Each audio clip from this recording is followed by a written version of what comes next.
Assalamualaikum warahmatullahi wabarakatuh. Waalaikumsalam warahmatullahi wabarakatuh. Bismillahirrahmanirrahim. Alhamdulillahi rabbil alamin. Wal aqibatu lil muttaqin. Wala udwana illa 'alal zalimin.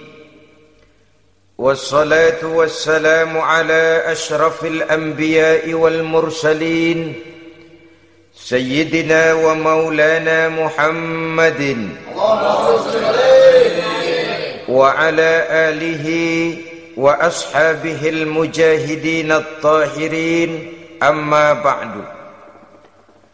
Saudara-saudara kaum muslimin rahimakumullah. Salah satu kelebihan makhluk bernama manusia, yaitu bahwa Allah subhanahu wa ta'ala menghiasi hidup manusia ini dengan syahwat atau yang lazimnya kita sebut sebagai hawa nafsu.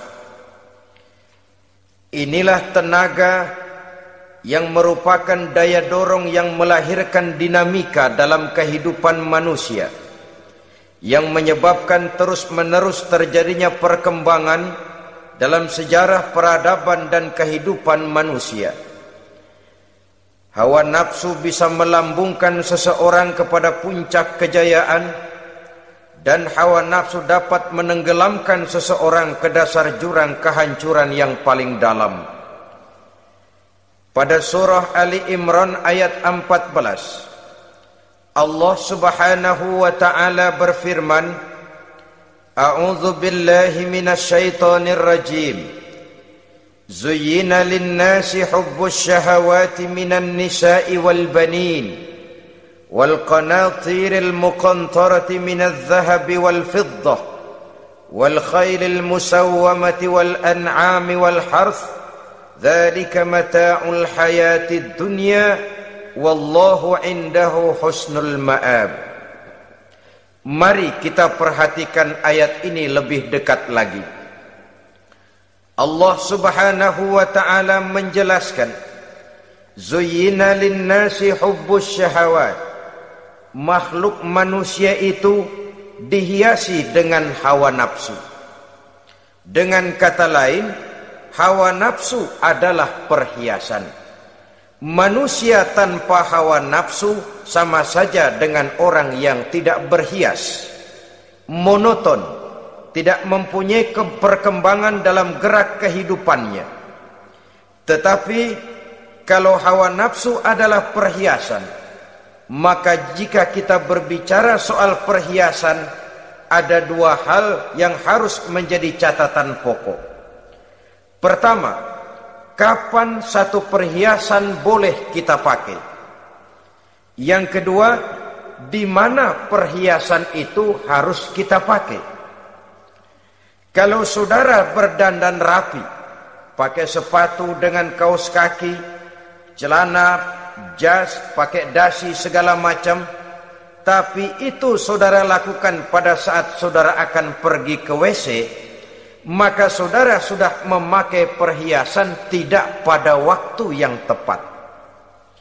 Begitupun sebaliknya, kalau jam tangan saudara pakai di kaki, kopiah saudara pasang di kaki, lalu sepatu naik ke atas jidat, maka saudara memakai perhiasan tidak pada tempatnya yang tepat. Demikian juga sifat yang bernama nafsu. Kapan dia boleh diperturutkan, di mana dia boleh disalurkan, adalah tugas daripada agama untuk mengatur syahwat atau hawa nafsu. Lihatlah kehidupan malaikat. Malaikat makhluk yang diciptakan Allah tanpa hawa nafsu. Maka kehidupan malaikat monoton. Malaikat tidak mempunyai peradaban dan kebudayaan. Malaikat adalah makhluk yang secara instinktif diciptakan untuk berbakti, tidak punya alternatif atau pilihan lain. Saudara lihat, Ada malaikat yang sejak diciptakan diperintahkan untuk sujud, sujud saja sampai sekarang enggak bangun-bangun. Ada malaikat yang sejak diciptakan diperintahkan untuk tasbih, tasbih saja, yang lain tidak. Ada malaikat yang sejak diciptakan diperintahkan mencabut nyawa, nyawa saja urusannya, yang lain tidak. Pekerjaannya monoton, tetapi memang karena tidak ada hawa nafsu, tidak ada kecenderungan malaikat untuk nyeleweng. Belum pernah kita dengar misalnya ada malaikat Jibril korupsi ayat. Ini kelihatannya ayat bagus ini, nggak usah disampaikan kepada bawahan Muhammad, dipakai sendiri saja. Tidak.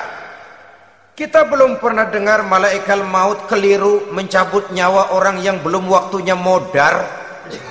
Belum pernah. Malaikat itu ibadun mukramun, la ya'sunallaha fima amarahum wa yaf'aluna ma yu'marun. Maka kehidupan malaikat adalah monoton. Dinamika tidak ada, peradaban dan kebudayaan juga tidak ada.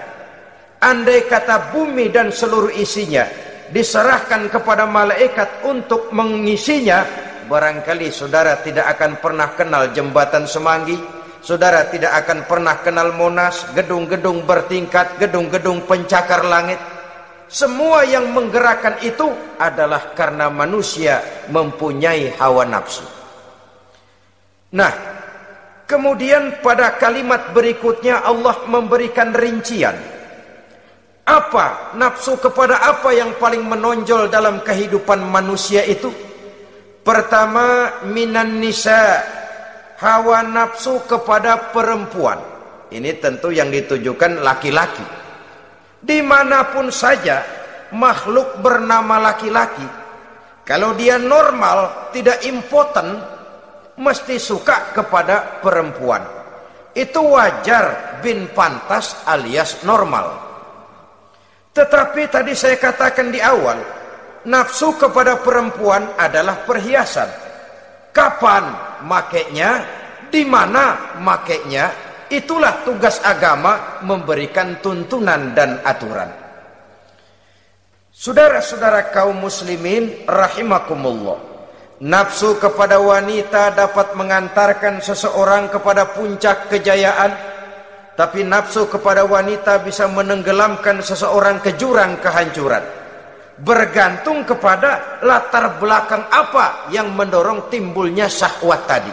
Dengan kata lain, motivasi syahwat tadi digerakkan oleh iman dan ketakwaan, atau semata-mata karena memang syahwat yang merupakan kendaraan iblis. Penyelewengan pertama yang terjadi dalam sejarah kehidupan manusia adalah penyelewengan yang dilakukan oleh Nabi Adam alaihi salam pada saat ia memetik buah khuldi. Kenapa itu dilakukan oleh Nabi Adam? Karena terdorong oleh rasa sayang dan cinta kepada istrinya Hawa. Sebenarnya Hawa lah yang merajuk, Siti Hawa lah yang membujuk, dan Nabi Adam oleh karena syahwatnya kepada istrinya memperturutkan bujukan Siti Hawa itu. Peristiwa Nabi Adam ribuan tahun yang lalu akan terus relevan sampai ke zaman kita sekarang ini. Berapa banyak orang-orang yang karena terlalu ingin menyenangkan istrinya, lalu tidak segan-segan melakukan perbuatan-perbuatan yang menyimpang, baik itu merugikan orang lain, merugikan masyarakat, bahkan merugikan bangsa dan negaranya. Seorang pedagang tidak akan segan-segan menipu. Sebaliknya pun begitu. Tidak jarang wanita di dalam kelemahannya bisa menenggelamkan dunia. Seorang suami yang jujur, polos, lugu, sederhana bisa jadi koruptor ulung karena didorong-dorong oleh istrinya. Istrinya barangkali bisa saja dibakar-bakar oleh tetangganya. Suaminya jujur, sederhana, kepala bagian, tempatnya basah tapi melarat. Istri rupanya tidak sabar melihat gaya hidup yang makin konsumtif, persaingan yang makin tajam, suaminya dikipas-kipasin. Kata istrinya, bang, tetangga sebelah kita lakinya pegawai kecil, bang, tapi gelangnya kayak pelek beca. Abang ini kepala bagian tidak bisa membelikan saya macam itu, percuma lah. Kata suaminya, ya bagaimana bu, gaji saya cuma segitu-gitunya. Ya namanya kepala bagian, apaan, kayak sabet dulu. Kalau sudah berpikir ke arah ini, artinya sudah ngipasi suaminya untuk melakukan tindakan yang tidak wajar.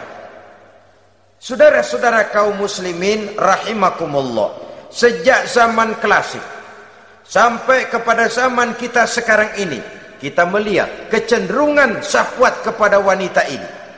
Julius Caesar yang katanya gagah perkasa, ternyata tunduk di bawah kaki Cleopatra. Napoleon Bonaparte, the Lion of Europe, singa daratan Eropa, luas kekuasaannya, gagah perkasa tentaranya, kepada siapa dia tunduk? Ke bawah kakinya Margaret Josephine. Demikianlah di zaman kita sekarang, kita melihat di Jepang, betapa Perdana Menteri Uno didesak mengundurkan diri dari jabatan Perdana Menterinya oleh karena terlibat skandal dengan geisha. Kita juga melihat di Amerika betapa Senator Gary Hart dari Partai Demokrat yang masih muda, jenius, diharapkan masa depan Amerika lahir dari tangannya, terpaksa mengundurkan diri dari calon presiden oleh karena terlibat skandal dengan Donna Rice. Kita juga menyaksikan betapa parlemen dan kabinet di Inggris sempat geger oleh karena skandal Pamela Bordes, pelacur kelas kakap yang melanglang buana mencari sasaran-sasaran kakap. Ini adalah kisah kejatuhan yang diakibatkan oleh hubbus syahawat minan nisa. Oleh karenanya benar jika Nabi kita menyatakan an-nisa'u imadul bilad, wanita adalah tiang negara. Jikalau baik wanita, baik negara. Jikalau rusak wanita, hancur negara. Kalau syahwat kepada wanita cuma semata-mata karena syahwat, maka seorang laki-laki akan memandang wanita cuma sekedar alat pemuas hawa nafsu. Nilainya rendah. Sedangkan agama kita mengajarkan ma akraman nisaa illa karimun wa ma ahanan nisaa illa laimun, kata Nabi. Tidak akan menghormati kaum wanita kecuali orang-orang yang terhormat, dan tidak akan merendahkan derajat kaum wanita kecuali memang orang-orang yang rendah moralnya. Dengan kata lain, apabila syahwat minan nisa ini dilandasi dengan semangat iman dan ketakwaan, maka kehidupan Rasulullah sallallahu alaihi wasallam sungguh menjadi figur dan contoh dalam kehidupan kita.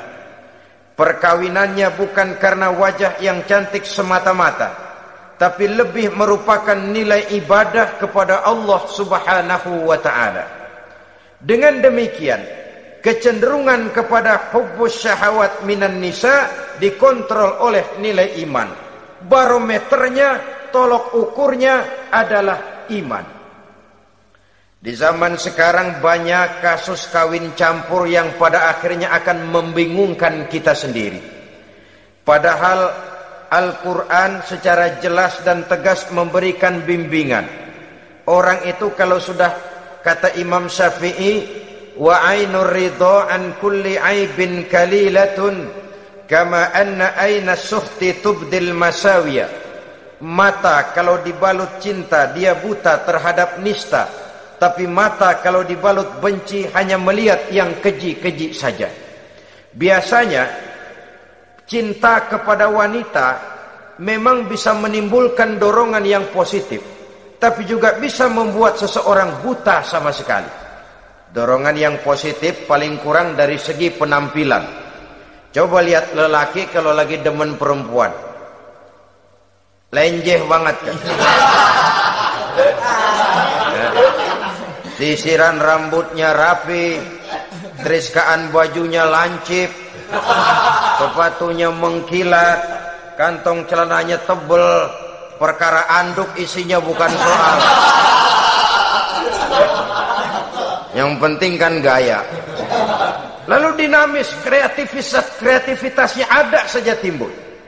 Tapi pada sisi lain, jikalau orang sudah kehilangan pertimbangan, juga kadang-kadang tidak segan-segan mengorbankan akidah, mengorbankan nilai-nilai iman. Padahal ini taruhan utama, sampai Quran dengan tegas memberikan peringatan. Wala ammatun mu'minatun khairun min musyrikatin walau a'jabatkum.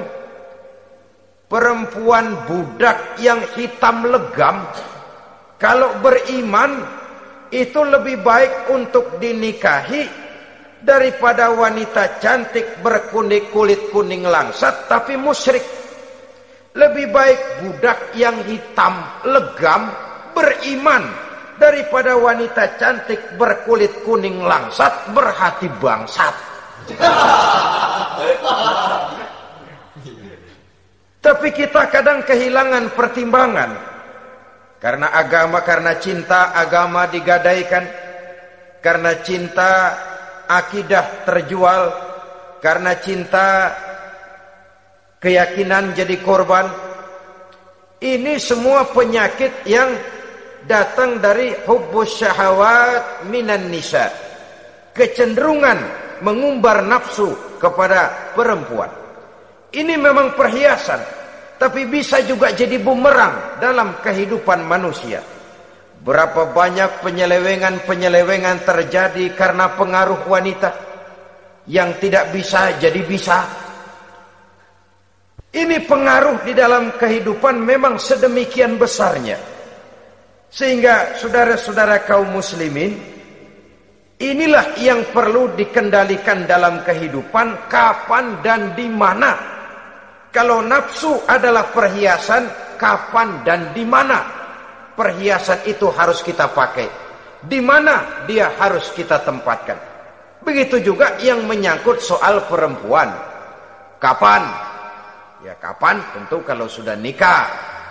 Di mana? Yang jelas bukan di depan umum.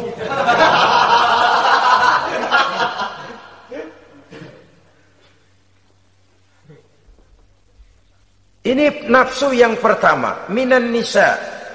Yang kedua, wal banin.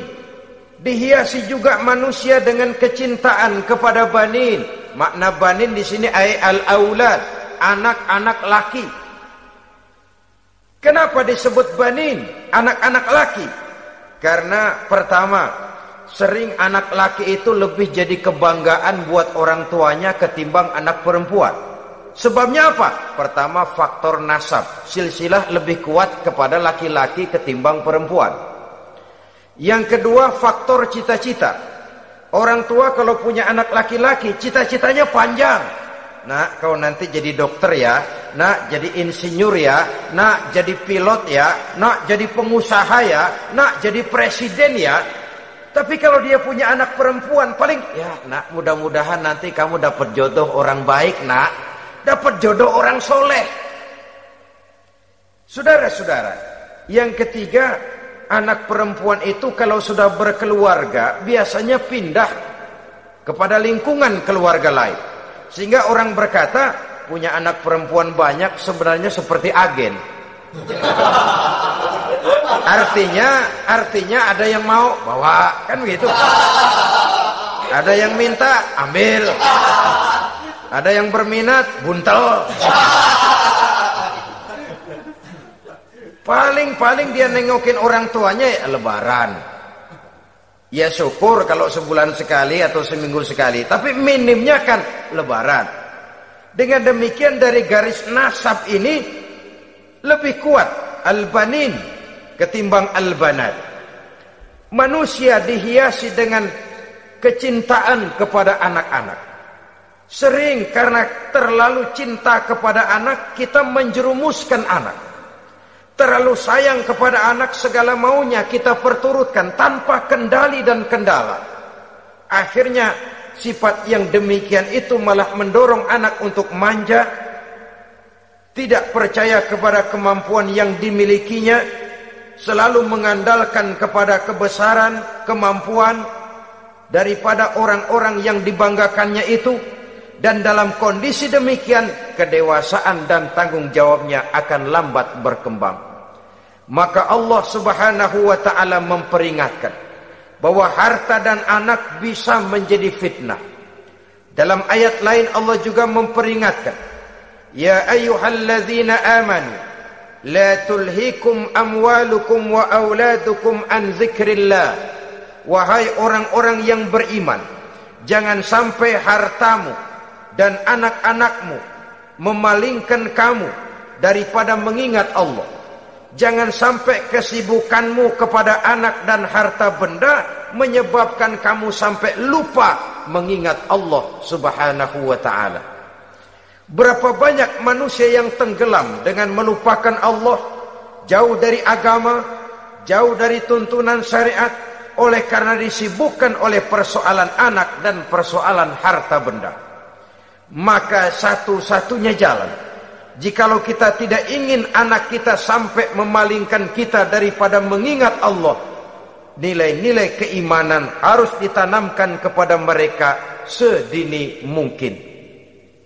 Dengan bekal ini, maka mereka, anak-anak kita, insya Allah tidak akan membuat kita orang-orang tua ini berpaling daripada mengingat Allah, berpaling daripada kehidupan beragama.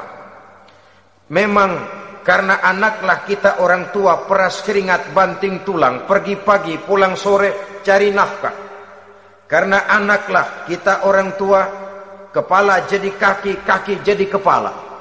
Asal mereka bisa menikmati hari depan yang lebih baik dari yang kita nikmati sekarang ini.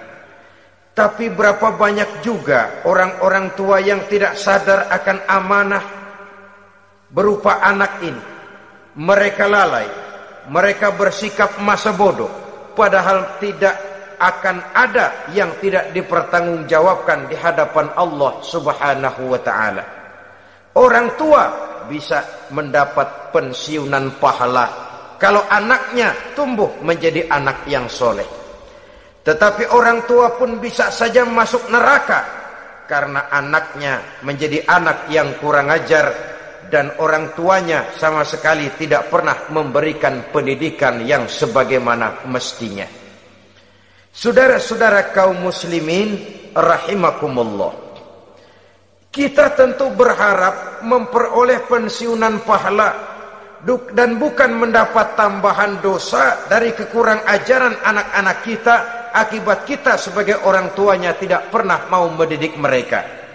Dalam hadis ada diriwayatkan, ada anak kurang ajar, sembahyang tidak, puasa ibadah tidak, kenal Allah tidak, beriman pun tidak, dosa kelewat banyak, kejahatan berkarat.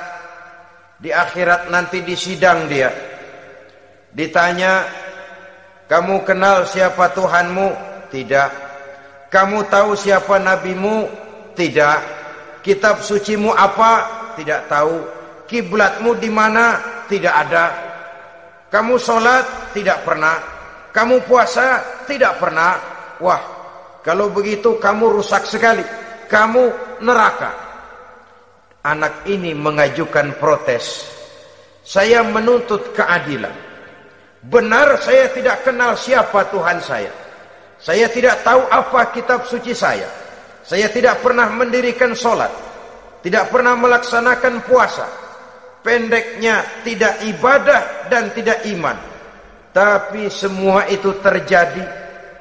Sebab-sebabnya tidak lain karena orang tua saya tidak pernah mendidik dan mengajarkan saya. Orang tua saya tidak pernah mengarahkan saya ke jalan itu. Sampailah saya seperti keadaan yang sekarang ini. Orang tua saya enak-enakan ngaji, saya teler diantepin aja. Orang tua saya memegang kitab, saya megang botol. Dia tahu, dia diam saja. Dia tahu dan dia tidak memberikan peringatan. Karena orang tua saya lah, maka saya jadi seperti sekarang ini.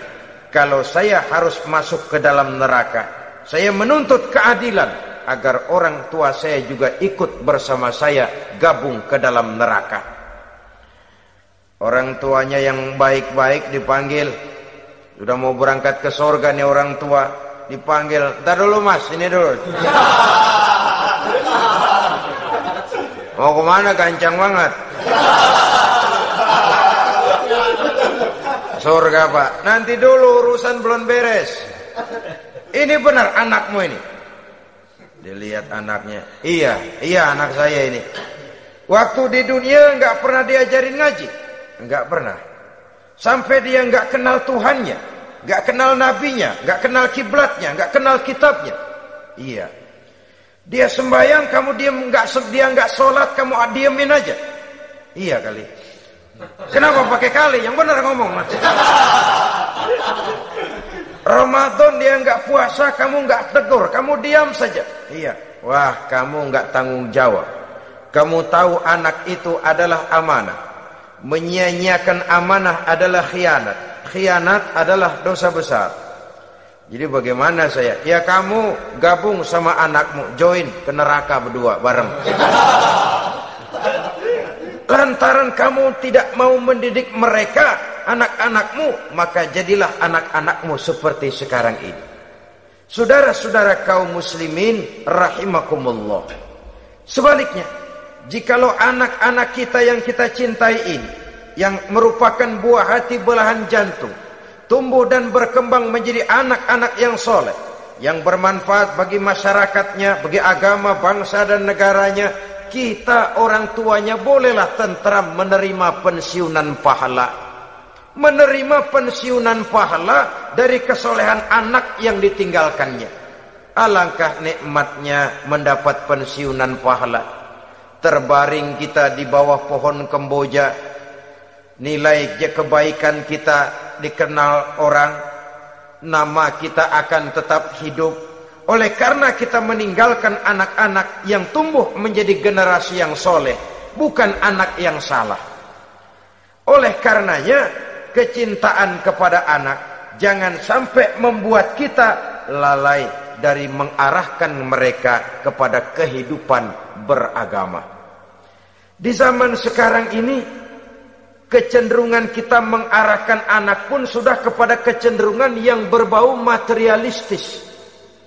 Maka yang ramai bagaimana anak bisa mengejar program MBA, Master of Business Administration, supaya keluar bisa jadi manajer. Bagaimana anak lalu kursus komputer, supaya keluar menjadi tenaga yang canggih di bidang komputer. Ya, kalau dia perempuan cantik, bagaimana dia bisa masuk Akademi Sekretaris and Management, supaya bisa jadi sekretaris. Atau bagaimana dia bisa masuk sekolah nyanyi, supaya nanti jadi penyanyi dengan tarik suara, uang lalu mengalir ke dalam kocek jutaan nilainya. Maka yang ramai pun hal-hal yang semacam itu. Dalam pada itu, pengajian, kursus-kursus keagamaan, study club yang membicarakan masalah-masalah agama, ramainya kadang-kadang kalau bulan Ramadan, dianggap training center. Ya lumayan, daripada tidak sama sekali mah lumayan. Tapi dengan demikian ini kan merupakan bagian terpokok dari kehidupan manusia. Alangkah idealnya jika dia mengantongi gelar MBA, Master of Business Administration, tapi punya nilai iman yang tangguh, ahli komputer tapi punya keyakinan beragama yang mantap. Dan ini harus ditanamkan lebih dahulu sebelum dia menguasai disiplin ilmu yang lainnya. Saudara-saudara kaum muslimin rahimakumullah, kecintaan kepada anak-anak sering mendorong seseorang untuk menimbulkan sifat nepotisme. Segalanya serba garis keturunan. Sejak ia jalur birokrasi sampai ke dalam kehidupan sehari-hari, nepotisme ini bisa terlihat. Orang kehilangan kondisi objektivitasnya. Mampu atau tidak soal lain. Bidangnya atau tidak bukan soal. Yang penting masih ada hubungan keturunan. Maka timbullah tumpang tindih untuk sesuatu pekerjaan yang tidak sesuai dengan kemampuan dan keahliannya. Di desa-desa kita melihat masjid, ketua masjid bapaknya, bendahara anaknya, sekretaris mantunya, Bilal besannya, kolbeduk engkongnya. Pokoknya asal masih ada garis keturunan, masuk, tidak, minggir. Ini pada akhirnya kurang menciptakan pemerataan kesempatan. Iyalah kalau profesinya, tapi kan jarang yang demikian itu. Kita boleh cinta kepada anak-anak kita, tapi jangan lalu mempergunakan posisi yang kebetulan kita gunakan untuk menempatkan anak-anak kita lebih dari kemampuan yang mereka miliki. Nepotisme yang lahir, sehingga ini bukan saja tidak mendidik, tapi mengakibatkan terjadinya tumpang tindih. Tidak lagi berprinsip the right man on the right job, bahwa orang harus ditempatkan sesuai dengan keahliannya, tapi kita sudah berpikir subjektif, ahli atau tidak ahli, asal masih berbau keturunan, ayo silakan. Nepotisme yang akan lahir. Oleh karenanya, mencintai anak adalah sesuatu yang merupakan perhiasan di dalam kehidupan. Wajar, tetapi harus kita menempatkannya sesuai dengan semestinya. Ini yang kedua. Yang ketiga, nafsu yang menghiasi hidup manusia itu adalah nafsu kepada wal qanatiril muqantarati minadz zahabi wal fiddah. Al-qantarah ay al-malul kathir. Kecintaan, kesenangan, nafsu kepada harta benda yang banyak daripada emas dan perak.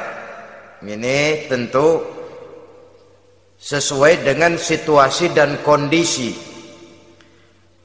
Kecintaan untuk mengumpulkan harta benda yang sebanyak-banyaknya, baik itu berupa emas, baik itu berupa perak. Ini cuma penyebutan beberapa jenis dari kecenderungan manusia kepada harta benda. Bukankah sering dikatakan orang bahwa manusia di dalam berhadapan dengan harta itu seperti meminum air laut. Makin diminum, makin kering tenggorokan, makin haus kita dibuatnya. Apabila watak ini kita perturutkan, maka manusia tidak akan pernah kenal puas, tidak akan pernah kenal cukup. Nabi kita memberikan peringatan, "Lau anna libni Adam wadiyani min zahabin labtagha lahu mathalisan wa la yamla'u jawfa ibni Adam illa turab." Andai kata manusia mempunyai dua buah ladang yang seluruhnya berisi emas, akan puaskah manusia? Tidak, mereka akan cari ladang emas yang ketiga. Wala yamla'u jawfa ibni Adam illa turab. Sungguh mulut manusia ini tidak akan pernah penuh terisi kecuali kalau sudah disumpal dengan tanah. Artinya kalau sudah dia dipendam di liang lahat baru cukup. Tetapi sepanjang dia masih bergerak, masih hidup dan bernyawa, masih bisa berusaha dan berbuat, dia tidak akan pernah mengenal puas. Ini akan mendorong manusia terjebak kepada menghalalkan segala cara untuk mencapai tujuan. Yang penting kaya, kan begitu. Dan cepat. Sebab sekarang orang sering motong kompas. Yang penting kan cepat kaya. Soal cara, kalau jujur aja mah, sampai kapan mau kaya? Perkara itu renten, bukan soal. Perkara itu judi, tidak jadi masalah. Perkara itu korupsi, menyangkut hak orang banyak, bukan soal. Yang penting cepat kaya. Dan anehnya lagi, tidak malu menumpuk kekayaan dengan cara yang tidak wajar. Ya kan orang hidup bermasyarakat tuh bisa dianalisa toh. Emang usahanya apa sih? Gajinya sebulan berapa sih? Kok bisa gitu-gitu bener sih? Dari mana sih? Secara langsung orang tidak berani bertanya, tapi dari mulut ke mulut akhirnya tersebar jadi rahasia umum. Jano kan punya ano, dia anonya seano.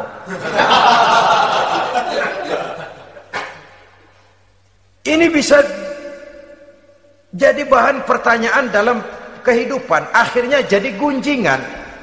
Orang sudah tidak terlalu peduli dari mana kekayaan itu diperoleh, yang penting kaya. Dengan menghalalkan segala macam cara, terjebaklah ke dalam cara-cara mafia, terjebaklah ke dalam cara-cara yang tidak wajar, tidak bijaksana, memperkuat klik, clean, dengan menghantam yang lain.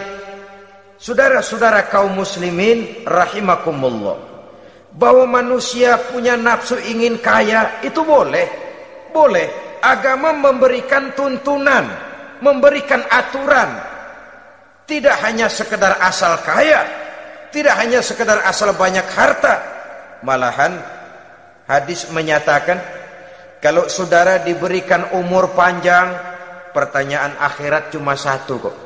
Umurmu kau habiskan di mana? Kalau saudara diberikan amanah berupa ilmu pengetahuan, pertanyaan akhirat juga cuma satu kok. Ilmumu kau amalkan untuk apa? Tapi kalau kita diberikan amanah berupa harta benda, pertanyaan akhirat itu dua. Min aina iktasabahu wa fima anfaqahu. Dari mana hartamu kau dapat, kemana hartamu kau belanjakan. Dari mananya ditanya, kemananya juga ditanya. Depan belakang ditanya. Dan kalau mempergunakan harta untuk kesenangan syahwat, orang berani bukan main. Tapi kalau untuk kepentingan agama, yang hakikatnya untuk kepentingan dirinya sendiri, berat seperti nyabut bambu dari ujung. Orang kalau menyumbang masjid 100.000, itu kan zohirnya memberikan panitia masjid. Tapi hakikatnya kan dia nabung buat dirinya sendiri. Seolah-olah dia cuma berkata, Pak, tolong saya titip 100.000, ini untuk kepentingan saya di akhirat nanti. Silakan uangnya mau dibelikan semen, pasir, kaca, pintu, jendela, silakan. Saya cuma titip, ini untuk saya di akhirat nanti. 100.000 Pak. Zohirnya dia memberikan kepada panitia masjid, madrasah, pesantren, yatim piatu.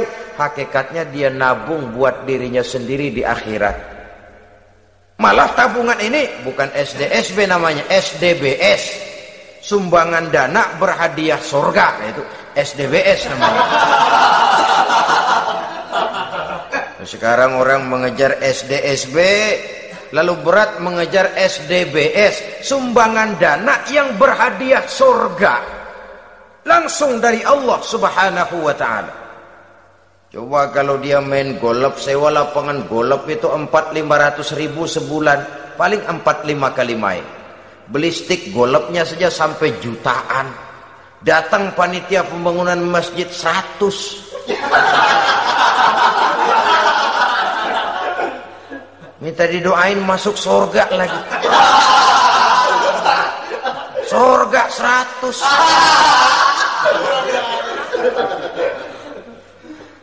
Saudara-saudara kaum muslimin rahimakumullah, kecintaan kepada harta benda yang banyak, baik berupa emas, berupa perak, mendorong orang untuk berlomba-lomba yang Allah peringatkan dalam Al-Quran, alhaakumut takatsur hatta zurtumul maqabir. Kamu telah lalai akibat kamu berlomba-lomba memperbanyak materi dunia. Hatta zurtumul maqabir, sampai kamu dekat masuk ke liang kubur, baru rupanya sadar bahwa perlombaan ini tidak akan pernah sampai ke garis finish.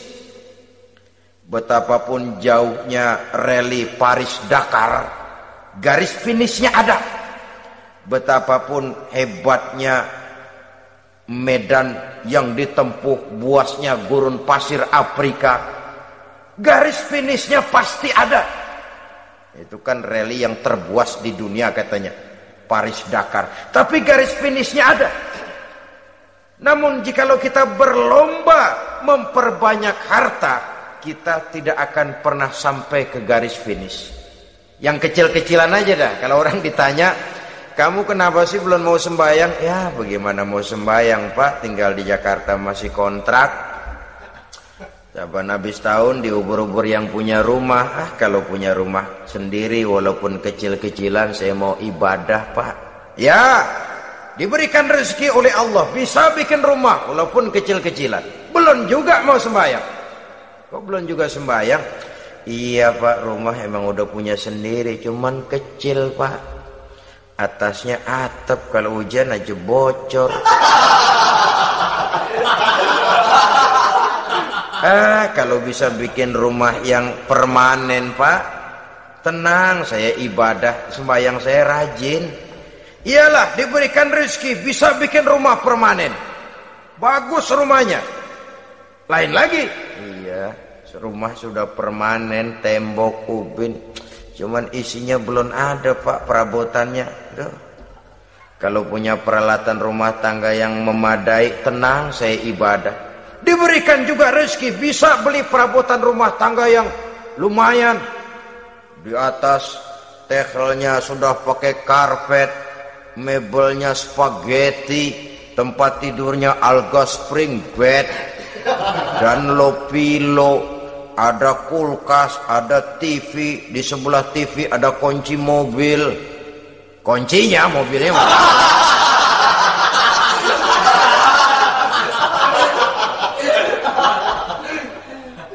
Bagaimana? Sekarang sudah cukup perabotan. Perabotan sudah ada Pak, cuman kendaraan belum punya ini.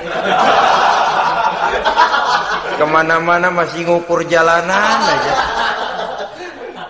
Kalau punya kendaraan enak, kemana-mana cepet Pak, mau ke masjid juga getap dah, rajin. Diberikan rezeki bisa beli kendaraan. Lain lagi nanti, sudah punya sepeda pengen punya motor kepengen punya mobil kepengen punya pesawat terbang pengen punya kapal induk, sudah punya kebun pengen beli sawah, sudah punya sawah pengen punya gunung, sudah punya gunung laut diborong. Perlombaan materi tidak akan pernah membawa kita ke garis finish, karena sifatnya sangat abstrak, bahkan akan mendorong kita seperti gurita, cenderung kepada penyakit tamak bin rakus alias serakah. Dengan demikian saudara-saudara, bahwa kecintaan kepada harta merupakan nafsu, dan nafsu itu adalah perhiasan, dia bisa menjadi daya dorong positif. Kalau dalam upaya memperoleh harta itu kita tidak akan keluar dari tujuan keridhaan Allah. Saya cari nafkah tapi yang Allah ridho. Saya ingin kaya tapi dengan cara yang Allah ridho. Ini kunci yang akan menyelamatkan kita manusia dari perangkap menghalalkan segala cara. Ini yang ketiga. Yang keempat, dihiasi manusia itu dengan nafsu kepada wal khailil musawwamah, kuda yang bagus, kendaraan yang bagus, kuda yang terpelihara. Al musawwamah ada yang mentafsirkan ar-ra'iyah. Ar-ra'iyah itu yang digembalai, binatang ternak, kuda yang digembalai atau kuda yang diikat. Artinya, kalau dulu kan yang namanya tuan-tuan tanah itu baru dibilang bejeger kalau kemana-mana naik kuda. Jet set zaman dulu itu udah kelompok jet set, itu kendaraan. Kalau sekarang baby benda, dulu mah kuda band.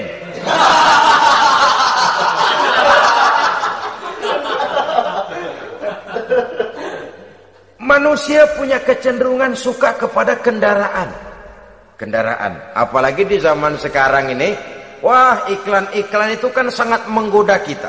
Melayani segala macam bentuk penjualan. Nah, ini lalu terangsang biar duit cekak. Kalau udah ngebaca itu, wah, berani banget dah.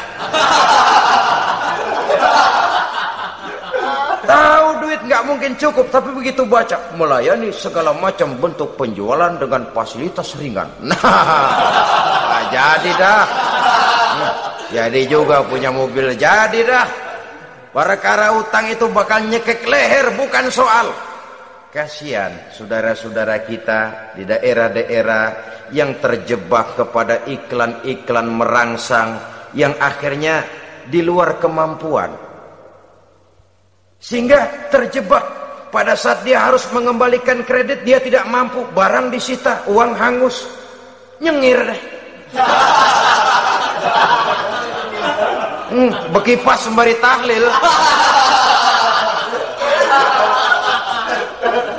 Habis arang besi binasa. Bahwa kita menginginkan kendaraan yang serba baik, silahkan. Tiap akhir tahun ganti merek, keluar yang baru, ganti lagi. Itu kalau orang yang mampu. Buat kita yang tidak mampu, kenapa tidak bersyukur melihat yang lebih rendah di bawah kita? Alhamdulillah kita punya mobil, tangga kita cuman punya motor. Yang punya motor, syukur kita punya motor bisa rada cepetan. Tangga sebelah punya sepeda, mana-mana kekejek mulu. Yang punya sepeda, alhamdulillah punya sepeda. Tangga sebelah kemana-mana jalan kaki. Yang jalan kaki, syukur masih bisa jalan. Teman sebelah lumpuh bertahun-tahun gak. Yang lumpuh, alhamdulillah masih hidup. Tangga sebelah kemarin out, nggak balik lagi. Saudara-saudara, saya pikir menengok ke atas itu perlu supaya ada rangsangan kita untuk maju.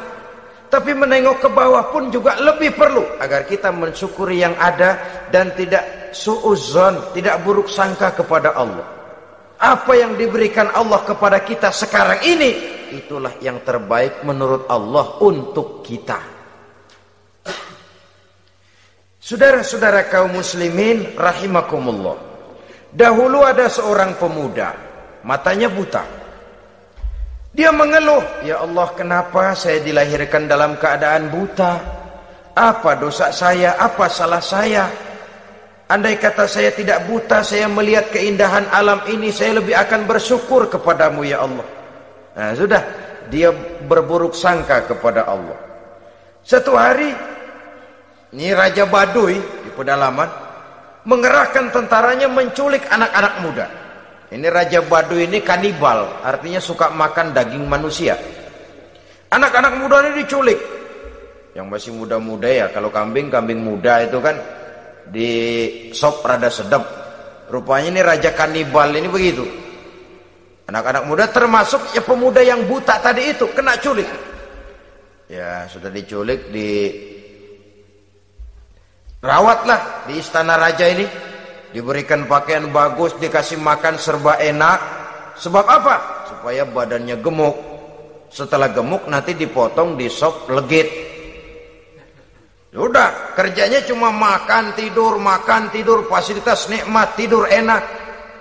Udah giliran dapat 1 bulan 2 bulan kemudian, ketika mau diambil anak-anak muda ini, raja sendiri yang milih mana yang disop duluan nih. Sampai giliran anak muda yang buta ini, raja geleng kepala. Yang begini mah buta, dagingnya nggak enak. Ini satu lepas aja, lepas. Saya mau makan daging orang buta, lepas aja. Pulang ini anak muda, batinnya bersyukur, sujud syukur, ya Allah, katanya untung saya buta. Coba kalau saya nggak buta udah habis saya disop. 2 bulan yang lalu dia mengeluh, ya Allah, kenapa saya dilahirkan dalam keadaan buta? Sekarang dalam pulang ke rumah, perjalanan menuju ke rumah, dia berkata, alhamdulillah, andai kata saya tidak buta, habis badan saya disop oleh raja yang kanibal tadi. Saudara-saudara kaum muslimin rahimakumullah. Jadi dengan demikian pola hidup yang konsumtif sesungguhnya sangat tidak mendidik apabila dilatar belakangi oleh kemampuan yang tidak menunjang. Dengan demikian setidaknya mendidik orang untuk berkhayal. Anak-anak muda sama merek mobil ngerti banget dah, punya kagak? Ini BMW model terakhir nih. Nih kemarin gue ngeliat di sana, gue megang rame banget.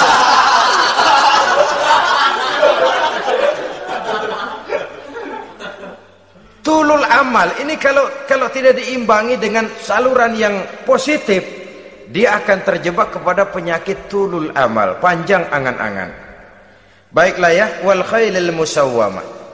Yang keempat, yang kelima maksud saya, wal an'am, cinta kepada binatang ternak. Manusia ini kan punya kecenderungan macam-macam. Setelah rumahnya bagus, hartanya banyak, kendaraannya cukup, ingin beternak.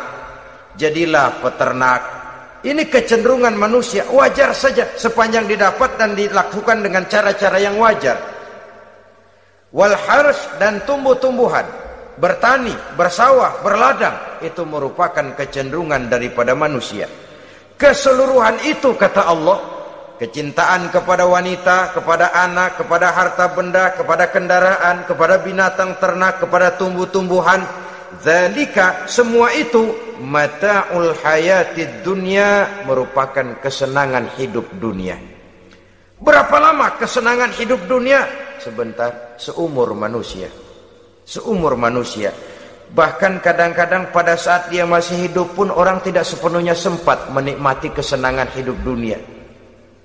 Apabila ajal datang, selesailah kehidupan dunia sampai di situ. Orang-orang kafir, buat mereka surganya di dunia ini. Bila kehidupan di dunia selesai, selesailah sudah surganya sampai di situ. Kesemua itu janji kata Allah merupakan kesenangan daripada kehidupan di dunia. Wallahu indahu husnul ma'ab, dan Allah mempunyai tempat kembali yang sangat baik. Nah, setelah Allah menjelaskan semua itu, pada ayat yang ke-15 Allah memberikan jalan keluarnya. Memperturutkan nafsu kepada wanita, anak-anak, harta benda, kendaraan, binatang ternak. Bijaksanakah itu? Dalam ayat ke-15 surah Ali Imran ini Allah memberikan penjelasan tuntas. Qul a'unabbi'ukum bi khairim min zalikum. Katakan kepada mereka Muhammad, maukah kamu aku beri kabar yang lebih baik dari semua itu? Lebih baik daripada kesenanganmu kepada wanita, kepada anak-anak, kepada harta benda, kepada kendaraan dan sebagainya. Mau kamu aku beritahu yang lebih baik daripada semua itu? Jawaban tentu mau. Kalimatnya bukan ukhbirukum, a'unabbi'ukum. An-naba itu berita yang besar. Lain dengan al-khabar, itu berita biasa saja. An-naba, sehingga pembawa berita disebut nabi. Dari naba yanbi, pembawa berita yang benar. A'unabbi'ukum, maukah kau aku tunjukkan kepada satu berita yang benar-benar besar dan benar-benar lebih baik dari yang semua disebutkan tadi. Apa jalan keluarnya? Lillazina taqaw 'inda rabbihim jannatun tajri min tahtihal anhar. Bagi orang-orang yang bertakwa kepada Allah, mereka akan mendapatkan surga yang di bawahnya mengalir sungai. Khalidina fiha, mereka akan kekal di dalamnya. Wa azwajun mutahharah, dan mereka mendapat istri-istri yang suci. Waridwanum minallah, dan keridhaan daripada Allah subhanahu wa ta'ala. Kalau kamu hai orang-orang yang beriman, kalau kamu hai manusia menyangka bahwa nafsu kepada wanita, anak-anak, mengumpulkan harta benda, kendaraan yang menarik, binatang ternak dan tumbuh-tumbuhan itulah yang lebih baik untuk kesenangan dunia, memang itu kesenangan dunia. Tapi nih, seolah-olah kata Allah, nih, saya kasih tahu kamu, aku beritahu yang lebih baik dari semua itu. Apa? Takwa kepada Allah. Kecintaan kepada wanita. Kalau takwa dasarnya, orang enggak amburadul, enggak semrawut, enggak pokoknya gue asal perempuan dan membuat terus. Tapi punya kaidah, punya norma. Demikian juga kepada anak-anaknya. Demikian juga kepada harta benda. Pokoknya asal harta, mau halal mau haram, tekuk terus dah. Semuanya dilandasi oleh taqaw, lillazina taqaw, oleh ketakwaan kepada Allah. Nah, ketakwaan ini akan menghasilkan apa? Inda rabbihim jannatun tajri min tahtihal anhar. Melahirkan, menghasilkan surga yang di bawahnya mengalir sungai-sungai. Saudara-saudara kaum muslimin rahimakumullah, jika kita menyangka bahwa wanita bisa memberikan kesenangan, iya, kesenangan dunia. Jika kita menyangka bahwa harta benda bisa memberikan kesenangan, iya, kesenangan dunia.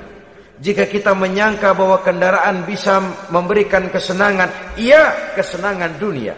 Tapi kita tidak cuma ingin itu, kita ingin itu semua juga bisa membawa kesenangan akhirat. Caranya landasi dengan takwa. Kesenangan kepada wanita didasari dengan takwa.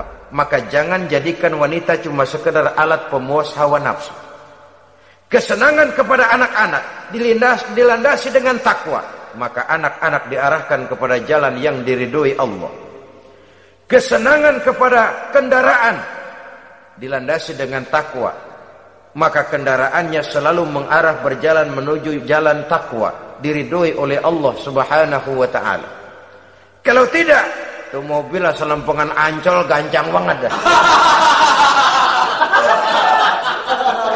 Tapi giliran dihadapin ke masjid, mogok melulu mobil. Urusan ngaji ada aja halangannya tuh kendaraan. Tapi kalau untuk urusan maksiat, ngebut benar-benar. Dilandasi dengan ketakwaan. Sehingga dengan demikian, tidak hanya sekedar surga di dunia ini, tapi lebih-lebih di surga di akhirat nanti. Khalidina fiha, kekal. Kalau dunia ini kan zillun zail, bayangan. Hari ini kita jaya, besok kita bangkrut. Siapa yang mau menghalangi? Hari ini kita melambung, besok kita nyungsep. Siapa yang bisa menarik? Tidak kekal, berubah, temporer, relatif. Di sana kebahagiaan yang dilandasi dengan takwa ini sudah surga, kekal di dalamnya, azwajun mutahharah. Dapat istri-istri yang suci. Suci dalam arti belum pernah dijamah orang lain. Suci dalam arti tidak pernah terkena halangan. Seperti men misalnya, baik menstruasi atau mencret, itu tidak. Azwajun mutahharah. Konon makna mutahharah ini ya artinya juga bisa selalu gadis, bidadari itu, selalu perawan, tidak pernah janda, walaupun tiap hari dipakai, perawan terus. Dan yang lebih penting, waridwanum minallah, mendapat ridho dari Allah Subhanahu wa taala. Jadi hawa nafsu dengan motivasi takwa, itulah sesungguhnya yang dikehendaki oleh Ali Imran ayat 14 dan 15 ini. Dengan demikian, manusia dengan ketakwaannya mengendalikan hawa nafsu dan bukan malah dikendalikan oleh hawa nafsunya. Sehingga dengan demikian seluruh fasilitas yang dimilikinya, baik itu berupa istri, anak, kendaraan, binatang ternak, harta benda, tanam-tanaman, seluruhnya semakin meningkatkan ketakwaannya kepada Allah Subhanahu wa taala. Mudah-mudahan kita bisa mencapai tingkat ini di mana kita hidup mampu dan sanggup mengendalikan nafsu, bukan malah dikendalikan oleh hawa nafsu. Terima kasih dan mohon maaf. Wassalamualaikum warahmatullahi wabarakatuh. Waalaikumsalam warahmatullahi wabarakatuh.